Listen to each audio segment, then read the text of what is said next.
Hey everybody, welcome to the SaaS Founders Show, where we have fascinating conversations with successful SaaS founders and hear all about their journey, and the road that they take, the path they take to where they find themselves today. So I'm Tony Zayas, joined by Andy Helko. Andy, I feel like I talked to you just yesterday on one of these. I know. We're now doing two of these shows a week. Yeah. We've got the tech founders talking about really interesting technologies on Tuesdays, and continuing this long line of amazing SaaS founders. But that's fun, right? Some amazing conversations across all of these folks. Yeah, it's been pretty awesome. So I'll get into today's founder. We have Josh Millet from Criteria. He's the founder and CEO, and Criteria is an assessment company dedicated to helping organizations make better talent decisions using objective, multidimensional data. So let me bring Josh in here, and we will get going. Hey, Josh, how you doing? Hey, Josh. Good, Tony. Thanks for having me. Yeah, thank you for joining us. So just to get started, Josh, we'd love to hear about Criteria. Tell us about the business, and then we'll dive in to hear about the journey. Yeah, so as you mentioned, Tony, we're an assessment business based in Los Angeles. We have about 150 employees now. So we really like to think of our category as kind of people science. So it's really about helping people, mostly HR people, but really anyone who's involved in hiring or making talent decisions of any kind, make more informed and more confident decisions. And we feel like the kind of data that assessments give you not only help employers drive better outcomes, but also makes kind of the whole world of work more fair and objective for employees and job seekers. It's awesome. That's super interesting. And a big thing that we talk to almost all the founders that we have on is the whole idea of hiring and how you find the right people and all of that. So this one, I think, will be exciting, certainly for us. And I'm sure everybody that's tuning in. So very cool. What's the origin story? Like, where did you start? Where did the concept come up with? Obviously, assessments play a big role in the hiring process. Would love to hear. Yeah, so we founded the company now 14 years ago, so it's been a while, a bit of a run. But the origin of the company was really, I had a small startup right out of grad school. It was a tiny test preparation business, actually.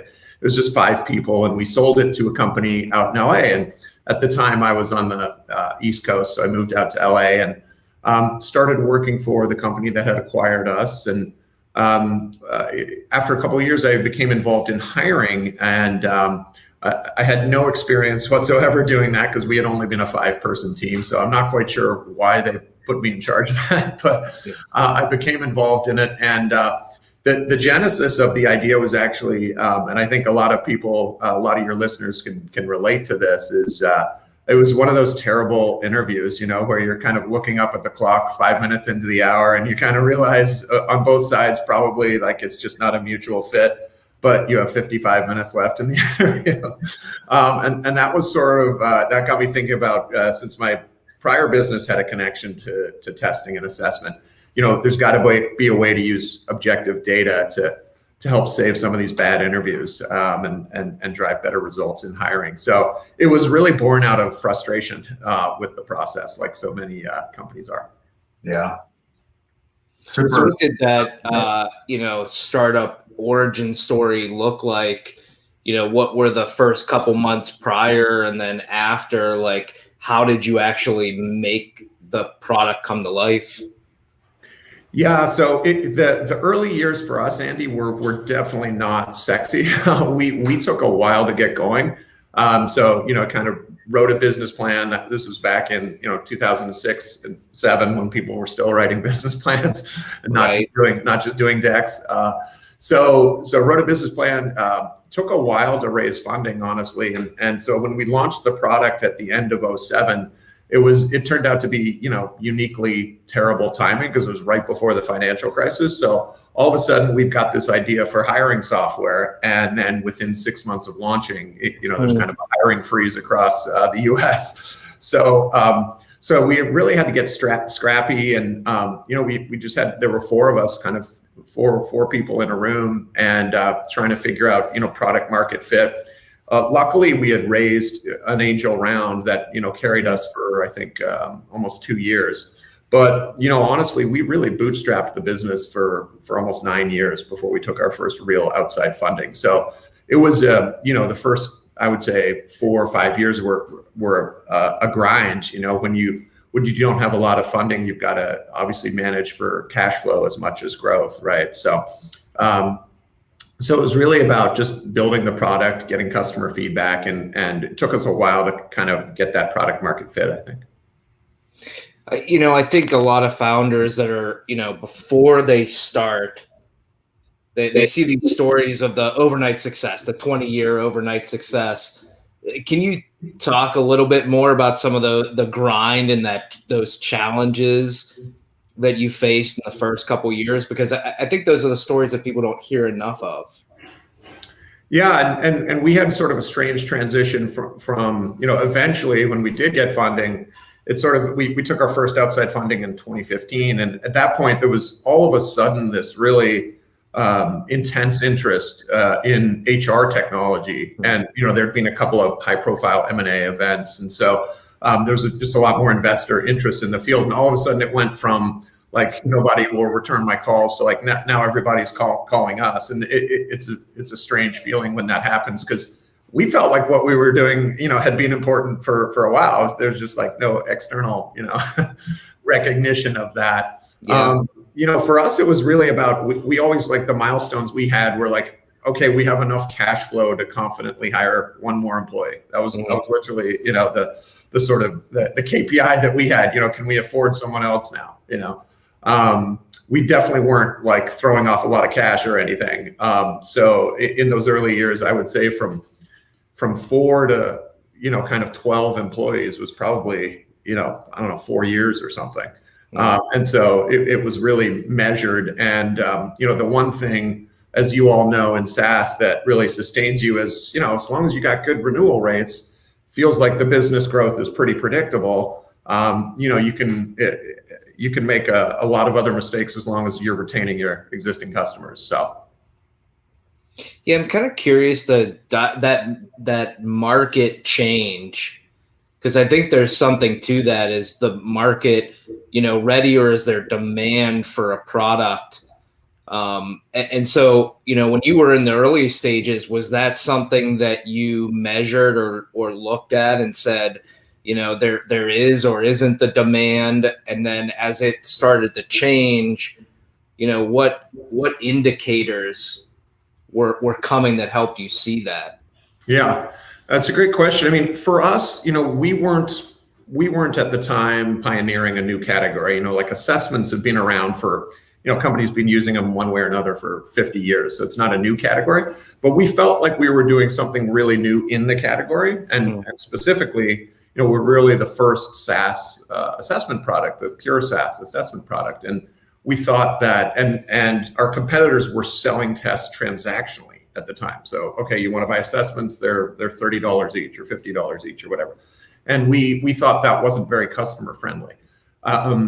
And so, it's hard to pinpoint like an inflection point, but I will say in general, even though assessments have been around for a very long time, I feel like about 5 years ago, there started to be this real shift in terms of HR, where in all other parts of business, across corporate America, every department was now using data to make better decisions. So all of a sudden, HR people, the ones who had kind of been reticent about using assessments or using these objective tools, were coming to the realization like, hey, everyone else in my business is using data. Why am I still kind of swinging from the hip, in terms of hiring people? And so it went from like being kind of a headwind, like, we use resumes and interviews, why should we also use assessments, to like, hey, this is a data-driven approach. I'm being encouraged to adopt those, let me take a look at this. So it really was sort of a change in the attitude of the market, I guess, that was sort of an inflection point for us. And then it was also just, picking up on the signs that like you're kind of ticking more of the product boxes as well. Mm-hmm.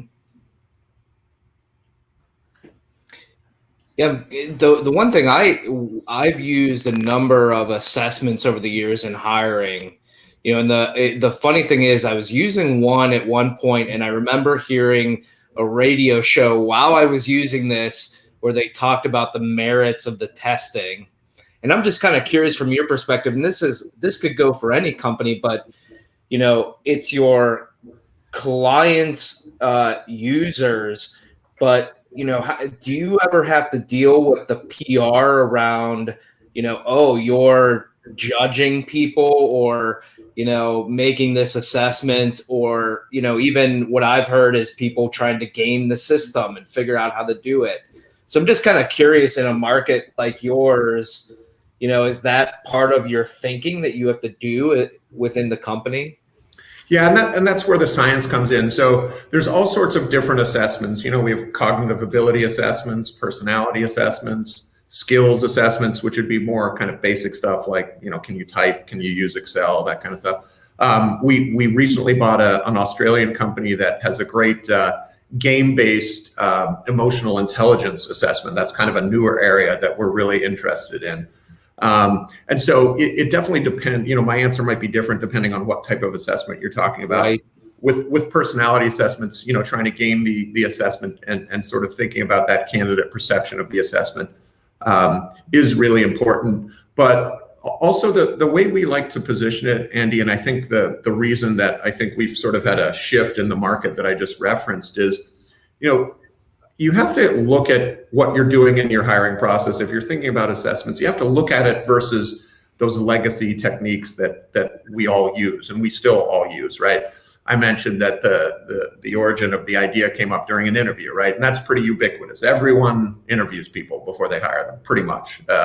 And everyone uses resumes, or if not a resume, some kind of application, right? Which is sort of similar to a resume.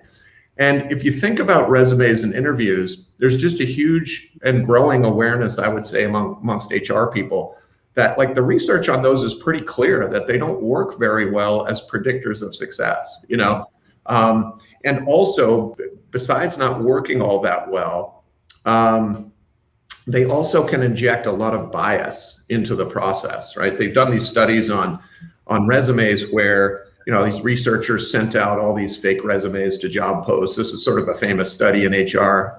It was probably 10 years ago now, but it's been replicated a lot of times. And just by changing the names at the top of the resumes, identical credentials, but just changing the names, from like white sounding names to ethnic sounding names or male to female, the response rate, the callback rate to these fake, applicants went way up or way down. So, and we're talking about like HR people generally tend to be quite progressive, quite open-minded. Sometimes they're very focused on diversity, but this unconscious bias, we all have it. We're all human. So it really is a way to strip some of that away and get at objective, standardized measures of, what is this person all about? So we think that's a really important element of the story. And same with interviews, right? There's all these studies that show that a lot of interviewers kind of make up their mind about an applicant in the first 5 minutes.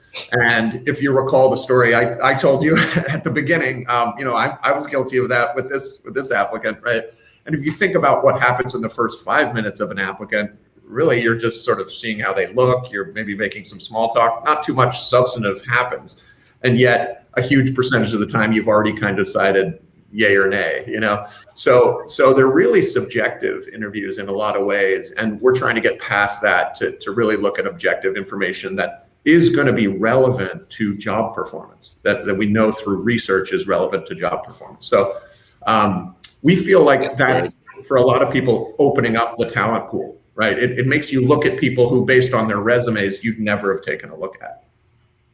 Yeah, it's great. I have to admit, I have an employee that's been with me almost 10 years, and he tells me that he can tell in the first 4 minutes whether I'm interested in the candidate or not. So yeah. he's got a pretty good predictor of my level of interest, just probably based on body language or questions. But I always find it funny. Yeah. Yeah, Josh, just to go back a little bit, I would be curious to hear, seeing that, what you guys offer is something that almost any company, every company hires, and it's a challenge for everybody. How did you originally take your product to market? Who were you targeting, and how did you make that decision? And then I guess part two of that is kind of how did that evolve over the years, the 14 years you guys have been around? Yeah, you're right, Tony. We like to think that, our market is pretty broad, because it's basically anyone who's having any kind of pain around hiring, which is almost anyone who's ever hired, right? I mean, none of us have a perfect record there. So the pain is it's very painful, right? When you have like a high profile flop in hiring, and everyone's been there. So I think, initially when we looked around at the market, it's really changed for us. So to the second part of your question, initially we were really focused on small businesses, small and medium-sized businesses. And we felt like there was an opportunity there, because when we got started, and again, this, 13, 14 years ago, we felt like the Fortune 500s were pretty well served by what was out there in the assessment market. It tended to be very consulting heavy. So like you would have to buy all these consulting services along with the assessments. And that's great if you're, well-capitalized big company that has the time and resources to do that. But what it meant was that the science, the predictive science that assessments give you, wasn't really accessible to smaller and medium-sized businesses, because they can't hire an army of consultants or, take 6 months to implement something. They want to make a better, hire of a salesperson tomorrow, So we really set out to, I guess, demystify the assessment business and the science behind it and make it accessible. And for us, that meant, pricing it affordably, making sure that, our service had like a candidate grade UX, right? That it was or a consumer grade UX, that it was really friendly, user friendly, easy to use. And because of the way we priced it and the way we delivered it over the internet, it had to be pretty easy to use. Otherwise it wouldn't have, we couldn't have onboarded people. So we really, our sort of product mantra was accessibility. And that worked really well for the small and mid market. Most of our customers in our first 7 or 8 years were sub 500 employees, the vast majority. And then about 4 or 5 years ago, we really started getting customers in the enterprise space. And I'd like to say that it was like an intentional plan, but it really just initially happened kind of by accident, where we got a couple big customers, and then these big customers, sometimes they give you some great product ideas and sort of nudge your roadmap in a certain direction. But we basically realized, hey, this product, there's a few things we need to do to make it more enterprise ready, but like the same reason it works for mid-sized businesses, some enterprises are going to find it appealing. And so now, flash forward to 5 years later, enterprise is over 50% of our business now. Wow. Yeah. How did you end up acquiring those first customers?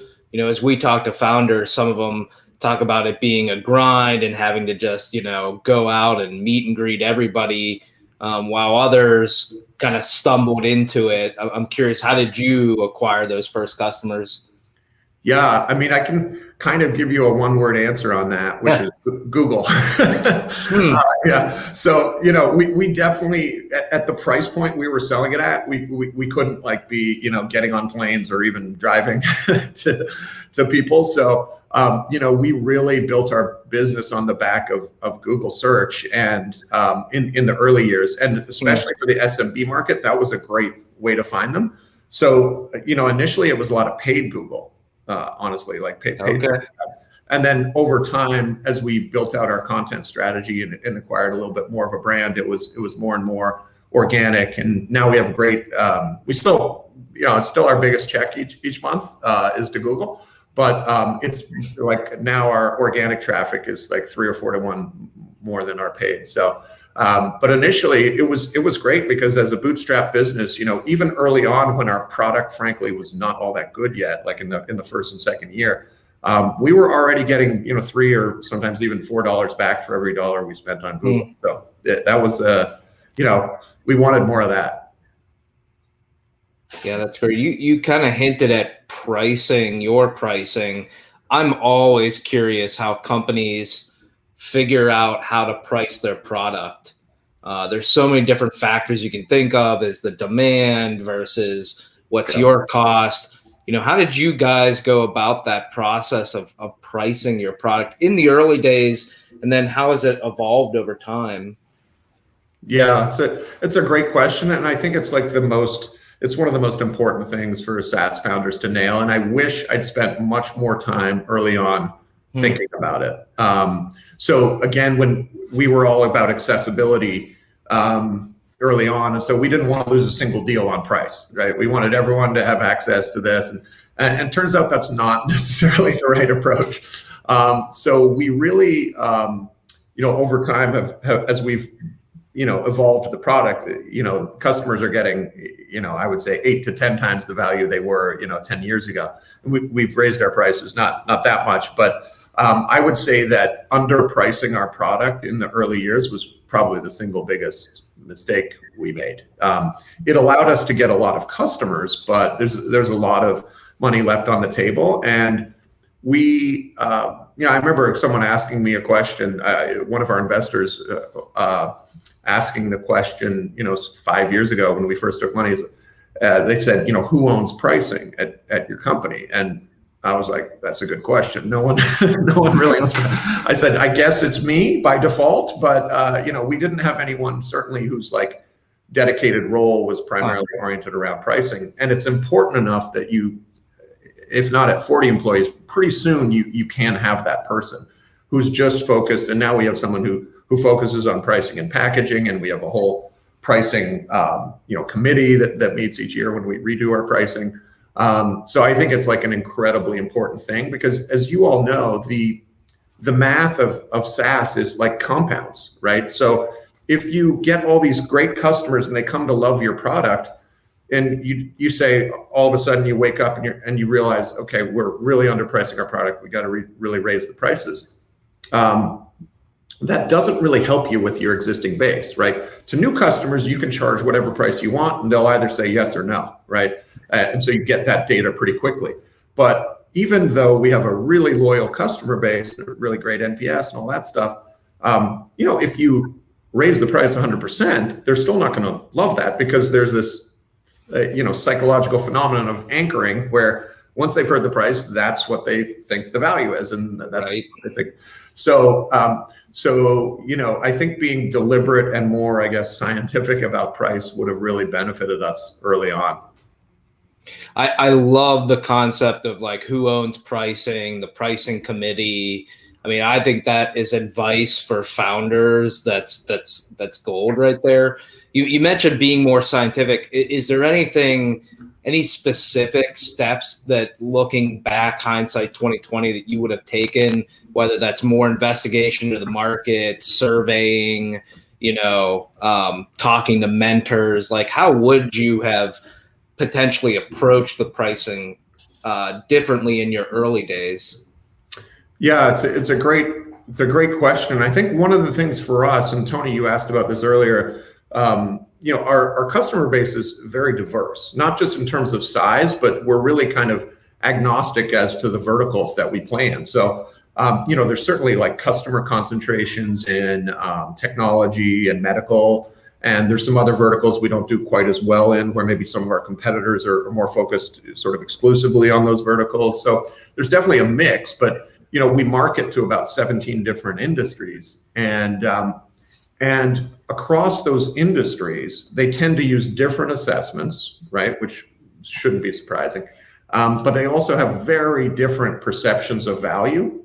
Mm-hmm. And so I think if I had looked into that and realized that a little earlier, then you can adjust, right, by either focusing on those industries that see higher value, and where you probably they see higher value because you're delivering higher value in that industry, right? I'll give you an example. In technology, our customers use our software to hire, a lot of them are VC-backed, PE-backed companies, fast growth, and they're hiring salespeople and engineers, right? That's what they do at scale, is those two positions, and some other ones, but those are the two main positions. And if you think about the delta in performance between a high-performing engineer and a low-performing engineer, or a high performing salesperson, I mean, the software pays for itself within half a hire, right? So whereas in other industries where maybe the primary metric is, do you show up on time regularly? There's not as much of it's still important for your business, but there's not as much of a tangible value on that performance delta that you're driving. So focusing on those industries that have a really strategic view of talent can allow you to have a totally different pricing model, right? Yeah. I really want to put a pin in that idea for folks watching, is this, understanding the value and the difference in value across different target markets and using that as part of the comparison. I think that, again, that's gold. So Josh, just to shift gears a little bit, I'd love to hear about your team. I forgot, I think you mentioned how big your team is now, over 100, correct? Yeah, we're around 150 employees globally now, yeah. 50. So what does your hiring process look like? And what are some, some little tidbits that you can share?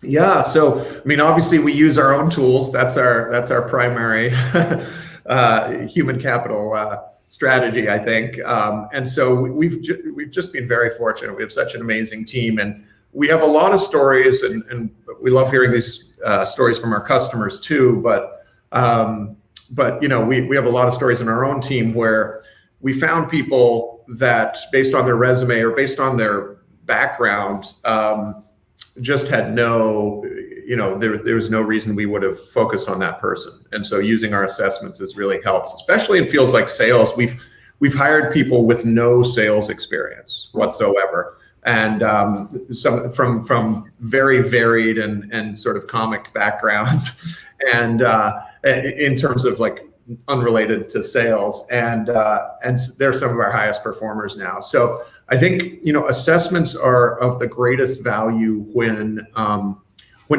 we like to preach hiring for potential, right, versus hiring for experience. There's certainly some exceptions to that, right? Like if you're looking for highly specialized positions, you don't want to hire an inexperienced brain surgeon or an inexperienced like employment lawyer, right? But for the majority of positions that most employers hire for, which are sales, customer service, engineering, admin, all these positions, really you should be focusing on who has the potential to grow long term into a great employee, and that's what we've done. That's the approach we've taken.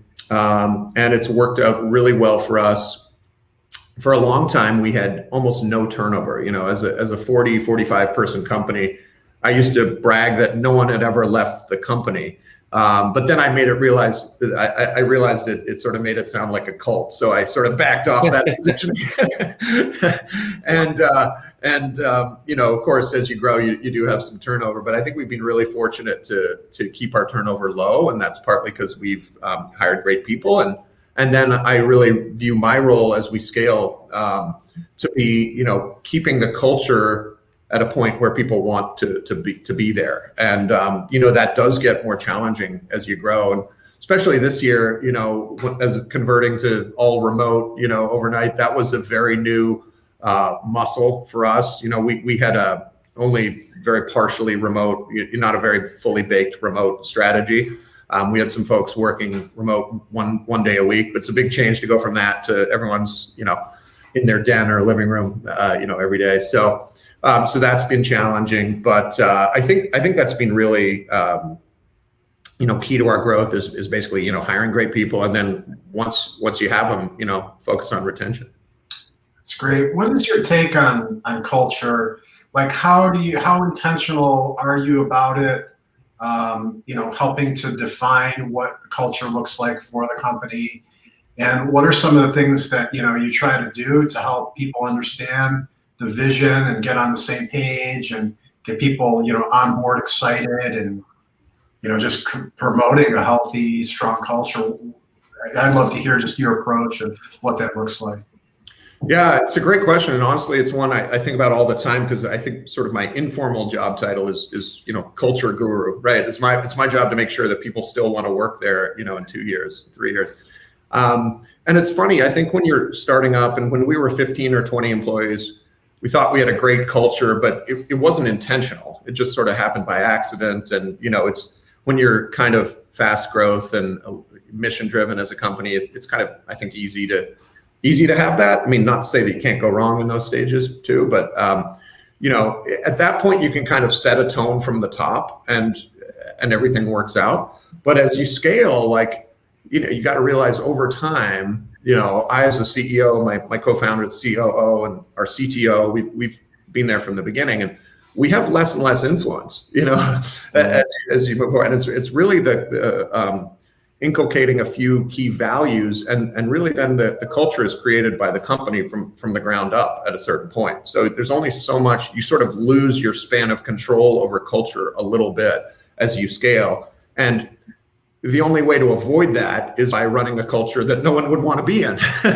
So you kind of have to accept, growing over time will mean you lose control in a lot of areas, and culture is one of those. So I think it does come back to really, hiring great people and, establishing some ground rules and then, letting them do their thing. So yeah, there's so many elements to that question, though. It's really something that we think about a lot. I always, when we were raising our first round, a lot of investors ask you the same questions. And one of the questions they ask you is, what are your key KPIs? And they want to figure out how you think about the mechanics of the business. And I would always say to investors that one of our KPIs is our Glassdoor reviews, and that is a real KPI for me. I feel like the investors didn't believe me when I said that, but it really is something that I pay attention to. It's not always the best answer for PE people, I'll say. Some of them roll their eyes a little bit, but for me, it's been really important to focus on like people and culture. So, curious to hear when you talk about you were focusing in on the fact that you're going to have to give up some control as a founder. How do you deal with that? Because I imagine that's challenging. You're building this, it's your vision, you and perhaps your co-founders and leadership team. Then you get to a point where it's like you said, you don't have as much influence as you once did. How do you deal with that, just psychologically? How do you let go? What were some of the challenges with that, perhaps? And because I think that's a great point, that unless you're building a culture that no one wants to be part of, you're going to start to lose some of that control. Forward. Yeah, I think that's a really thoughtful way to think about it. For me, over time, I guess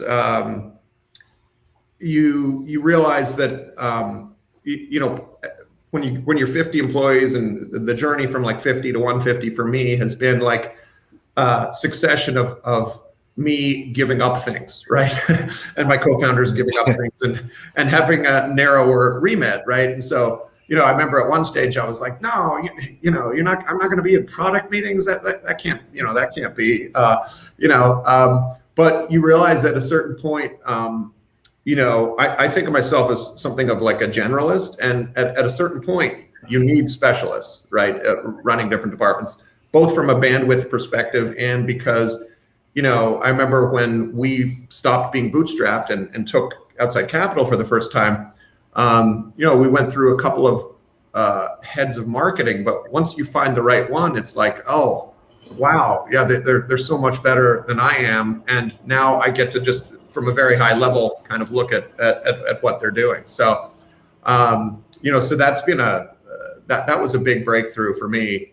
But it can be painful because you don't want to lose touch with any area. And I think for me, one of the toughest things is there's obviously a lot more meetings when you start, and when you start giving up some of those areas, and that can be a tough adjustment, for anyone, not just for me, but I think the leaders of our business groups. We have like 5 business groups, and the same thing, happens in each individual group, and it's tough to know how to manage that. It really is. Yeah. We had a good conversation with another founder where we talked about culture fit, and I think you'd have an interesting insight. Is that I've hired folks that have left me that I didn't have a good experience left, and they thrive somewhere else. And same thing vice versa. Folks that I've heard didn't thrive in another organization came to me and did amazing. And I'm kind of curious, and we were talking about this, but you might have an interesting opinion on this idea of how certain employees potentially thrive better in different cultures or environments or with different coworkers. Yeah. Yeah, that's an interesting question, Andy, because we have a really kind of strong perspective on that. And frankly, some of the customers that we talk to, it turns them off a little bit, but more of them luckily understand and I think have embraced our approach there, which is, we think that culture is incredibly important. And I, as a founder, believe that and wrestle with how to optimize culture, every day. That's definitely one of the main things I think about. But I think that hiring for culture fit is a little bit dangerous, and doesn't always yield the best results, because if you think about it, that's what interviews do. It's sort of this this thing they used to say about how people think about presidential candidates, like would I like to have a beer with them? And ultimately, that's not the most relevant thing to whether they'd be a good president or not. It's relevant to whether you'd like to have a beer with them, right? Right. It's not relevant to whether they should be running the free world. So I think we think about hiring in the same way, where too often in interviews, that first 5 minutes where it gets derailed or where it gets fast tracked is they have something in common, or they root for the same sports teams, or they know someone in common, and that establishes a connection where others fall flat. If you get a Yankees and a Mets fan or whatever, and it's just not relevant ultimately to whether they can do the job. So we like to focus on culture add rather than culture fit. Like, sometimes you hire someone that looks a little different than your team, or acts a little different, or has different interests. But the most relevant thing is, are they going to be good at their at their job? Now, of course, there's exceptions. If someone is, or suspect someone is toxic in some way, then of course that's something you should be on the lookout for. But in general, I think culture fit is something that companies gravitate to because it feels comfortable, right? I think organizations are like humans in that regard. They gravitate towards what's comfortable. It's natural. But at times the best growth comes from stepping outside the comfort zone and hiring someone who's going to open up perspectives for you. Over the years that you've had the business, how have you defined like the vision for the product and for the company, and then evangelize that within the organization? Yeah, it's interesting because we're in the middle of I would say in the fairly early stages of kind of transforming the way we think about our category internally. Like initially, if you'd asked our employees, for many years, oh, what does your company do? They would have said, we're a pre-employment testing company. And now we're kind of moving towards this broader category of some people call it people analytics. I call it people science, where it's really about not just using assessments at this one point in the HR lifecycle, like who should I hire, right? But using them throughout. Like we just launched this product that's aimed at using assessments post-hire to develop and build teams, right? So you guys, I'm sure have heard of like the Myers-Briggs, which is big in that market. So that brings you a whole new set of use cases for using assessments. You're onboarding a new team member. How does the manager, best relate to him or her? How do they build a team with that person? How do they integrate that person into the team? So there's all these decisions you have throughout an employee life cycle where we think it's good to use data and to use like a science-based methodology for making decisions. And that's a really big opportunity for us is expanding the vision of the market. And that starts, to your question, that starts internally, right? Our own team has to know exactly what that means before we take it out into the wild. Yeah. Are there, and I'm kind of curious now that you've grown, because we talked to founders that are at 5 to 50 people and they can get in a room and, you know, talk about, you know, this is what we're going to do in the next 6 months and here's where we're headed. You know, as you've grown, what's the way that you disseminate that information to the team and potentially even gather feedback for it? Yeah, it's a great question. I think it is harder to do that in a remote setting, I find. I mean, I think that's, you know, there's pros and cons to remote, but when you're, you know, we have all staffs, for example, once a month on Zoom. And I will say that just from not seeing the body language and the, you know, the shifting in the seats of people in a real all staff, you know, it's like a comedian, you know, you don't know if you're bombing, you know, you can't hear them clapping or not, you know, everyone's on mute. So it's, you know, it's really tough to get an unbiased, unfiltered view of how your message is landing in big Zooms. I will definitely say that. So it's a challenge. And then you find out 2 weeks later because someone honest on your leadership team, you know, gives you the feedback. Oh, that bombed. You know, so I do think it's tougher to gather that feedback and get, you know, kind of genuine like reactions to it remotely. But you know, I try to do it with smaller groups and then bring it to bigger groups once it's kind of fully baked, I guess. Yeah, that's great. You kind of talked a little bit about product features and this new direction. I'm kind of curious, who in your organization now, or how do you determine new features and create roadmap for the product? I'm sure when you started it, you were deeply involved. How has that evolved and what's it look like? Yeah, I mean, that's one of the last things that I think I you know, gave up in terms of, you know, that was sort of, they were prying that out of my cold dead hand, right? So I think like we, about a year ago, right around the beginning of COVID, hired a great CPO, a guy named Greg Isaacs. He's our first chief product officer. And our CTO, Wayne, who's basically a founder, has been with us from the very beginning. He and I have always kind of had the roadmap in our heads and built it really, the two of us. And we just felt like we were at the stage where we also needed a dedicated, you know, product leader. And so it's really been great having Greg on board, and now product and technology, Wayne and Greg really own that. And it's my job to sort of just set really broad general directions and have those conversations with them.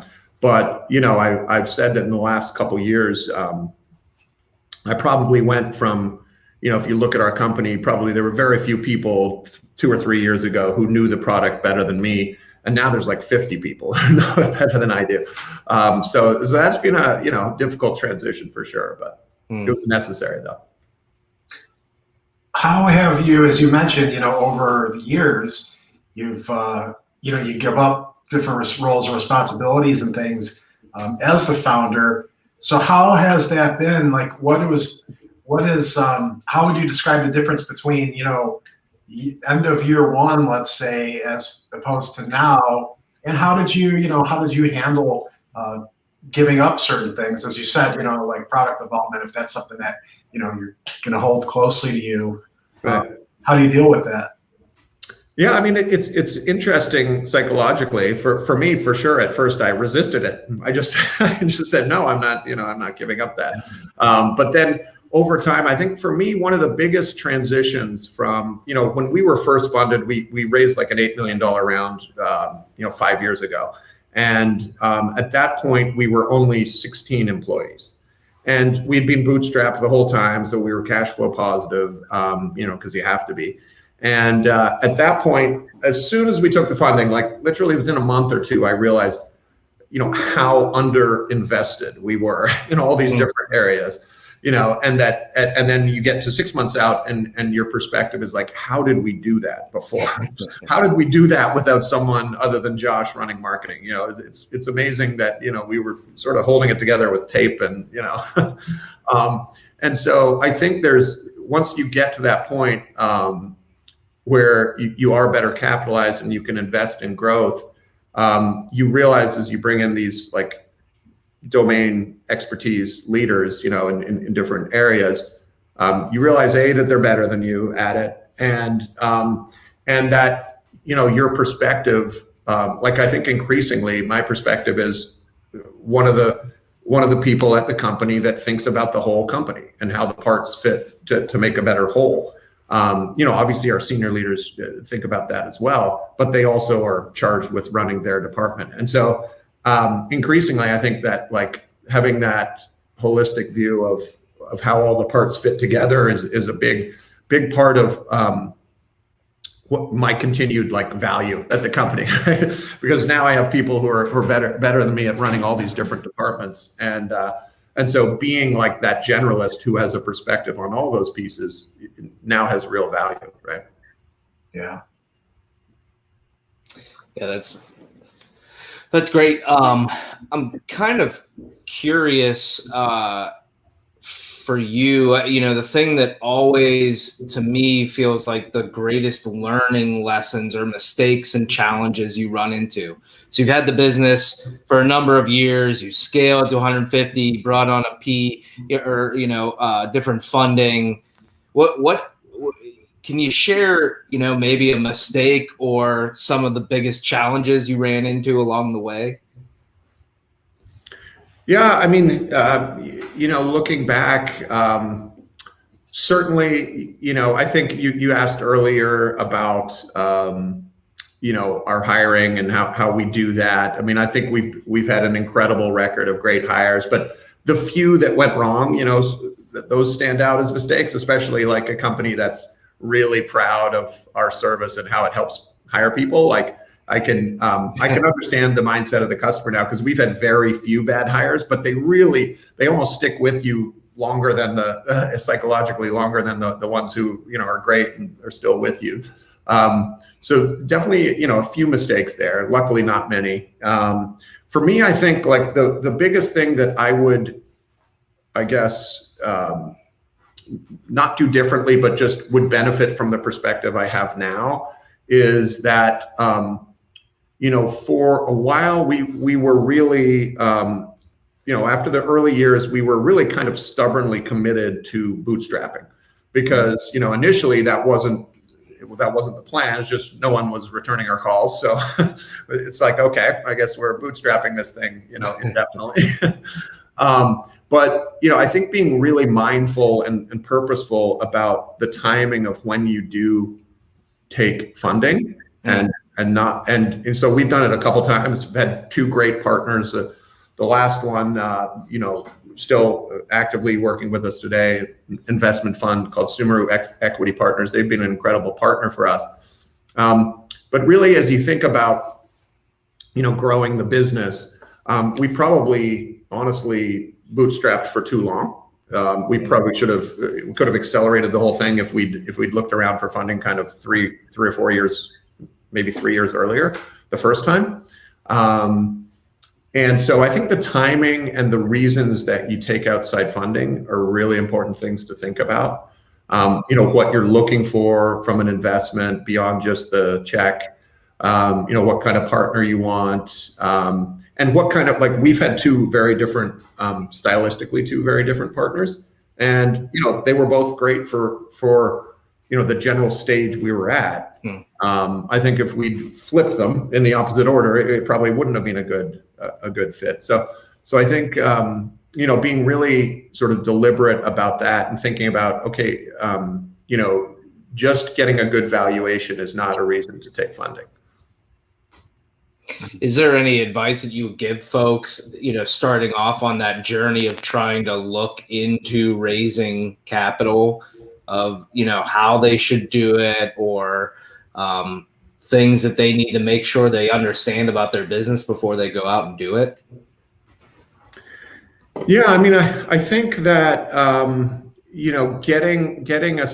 pricing is a really key one to nail, because you get a lot of leverage from good pricing. I think that it's a great question. Looking back, I think that for me, just again, thinking through like why you're doing the funding and what you hope to get out of it is the key thing. like I think with us, I really still admire businesses that have completely bootstrapped and become huge without, hardly any funding. I mean, I think those folks are heroes, right? And that's kind of what I wanted to be for a while. But then by the same token, it really was an accelerant for us once we took the funding and got over that, we don't need anyone's help sort of attitude. It really did allow us to grow the business. And I think that had we not raised money the first time at all, I don't think we'd be in nearly as strong a competitive position. And it also just gives you, we've done a couple of acquisitions in the last year. Obviously, we never could have done that without being well capitalized. So, so I think there's so many advantages of it. I don't think you need to, the longer you can put it off, it's great. But I just think for me, 9 years was probably too long to put it off. Yeah. You've mentioned your co-founders a couple of times. We'd just like to hear, what's the dynamic like between you and the co-founders? Yeah. So, so there's three people that were there from the beginning that are still there, that are really amazing co-founders. Our CTO, Wayne, and my COO, David Sherman. And we had another co-founder who was active for many years, kind of from an advisory standpoint, who just is an advisor now. And I think for me, with David specifically, I mean, Wayne's been amazing because David and I are not engineers, and Wayne's built the product himself. For a long time, he kind of was the product. And then David, it's interesting. I met him as an investor. I was pitching him as an investor, trying to get him to be an angel. And by the end of the lunch, he was a co-founder. So he kind of out negotiated me on that one. And he's been great because I think it's important to have co-founders where you have complementary strengths and weaknesses. Mm-hmm. And I know there's a bunch of things that I'm not good at and I don't like doing, and he tends to be really solid on those. And then I think I have some things that I offer as well. So it's been really great to have that dynamic because, obviously it's a long journey. You'll have disagreements over time, but, it's been really great for us. And I think we're both at that stage where it's we're having that similar thing you guys were asking about earlier, where, we're both stepping back from specific areas and figuring out, okay, how do we add value to the whole thing instead of specific little parts? Yeah, that's great. Yeah, that's interesting. I'm always the co-founder piece. You kind of talked about it, but were those guys that you knew before the business, and how did you all come together? Yeah, so I didn't know David before I met him for that lunch. Someone connected us, and he had just exited his last business, which was a much bigger, more successful thing than the startup I had just come off of. It was a much more mature company with a big exit. And so we just hit it off. And Wayne, he was one of the best engineers at the company that I had sold my first company to. And so, I had my eye on him for a while. So. We talk about sometimes with founders, work-life balance, or as it's been called, work-life harmony by some of our founders. I'm part of an entrepreneur group, and, different guys have different mindsets of how they balance their personal life with work. Mm-hmm. I'm interested in your approach or mindset to, having to be a founder and all these years, how much effort it takes. And how do you balance that with your life? Yeah, I mean, and that's become such a much more complicated question in the last year, right? Where we're all working from our offices at home, and you get that the specifics of that question and all the implications of that question are brand new now, right? Because you're, had to tell my kids before this interview, guys, podcasts don't. Yeah. You know, that didn't used to be a concern at the office. So you know, there's all sorts of elements there. But you know, balance is actually one of our core values as a company, and we really think about that. And you know, for the broader team, so not just for myself. You know, we pitch new recruits, and when we try to bring in people, new hires, we tell them like, we don't mistake like a relaxed attitude for not caring. We're deeply driven, but we also, you know, this is back in the office days, you know, we also, you know, go home at 6 o'clock, and you know, you come here at 6:30, it'll be pretty empty. But we work incredibly hard when we're working. But we do think it's important to have that balance. And I try to, I guess, model that a little bit. Like, you know, I know we had this big debate a couple years ago. We had an unlimited vacation at the time. That was our policy, but people felt like certain people didn't take vacation. And so, you know, and I was one of them, and we voted on it. We voted on whether, you know, because there's some downsides to unlimited vacation. It could create pressures, and then if people leave, they don't get paid out any, you know, accrued vacation. So we wanted to do the employee friendly thing. So we took a vote on it, and people voted for a vacation policy, which, you know, was interesting to me. It was like 2-1 people voted on it. So we implemented a vacation policy. We told them what it was going to be before they voted. So it was pretty generous. It wasn't like they were flying blind. Right. But, you know, I think that's really important. And now, like, I know for myself, you know, when I get to the maximum accrued hours, you know, I try to take a day off, you know, you know, so we like to model that for our team. Like, it's okay. We know you're more productive if you have a balanced work-life scenario. Yeah, it's great. So what is on the horizon here for the business, and, you know, the next year to come? Yeah, I think we're just really excited about the product roadmap. As I mentioned, we acquired a couple of companies in actually both in Australia. One of them just 2 weeks ago, and one of them a year ago. And one of them was a specialist in game-based assessments, and we think that's a really important area for future growth, because, you know, we realize not everyone loves tests as much as we do at Criteria. So, you know, making them more fun and focusing on that candidate experience while also measuring really important constructs is a big trend, we think. So we're excited about that. And then we also just acquired this company called Alchemy, which is a video interviewing company based in Sydney. And so, you know, as you can probably guess, video interviewing has taken off during COVID. And we think, you know, we always, as you heard me earlier, we always are kind of bashing interviews as a way of evaluating people. But what the research shows is that if you do interviews in a structured way, where you ask people sort of the same set of questions and you score them kind of rigorously based on how well they respond, they can be much more predictive than like, so tell me about yourself, you know? Right. And so I think we're really excited about that, and we see an opportunity to kind of build these interviewing tools with Alchemy that I guess are more like assessments and more predictive, more data driven. So we're excited about that. Very cool. As a kind of wrap up question, I always ask founders, if you were able to go back in time before you started the business and have coffee with yourself, is there one piece of advice that you would give, you know, pre-business Josh? Yeah, that's a great question. There's so many things, but I'm trying to focus on the business, on the business stuff. You know, there'd be a couple of stock tips in there for sure.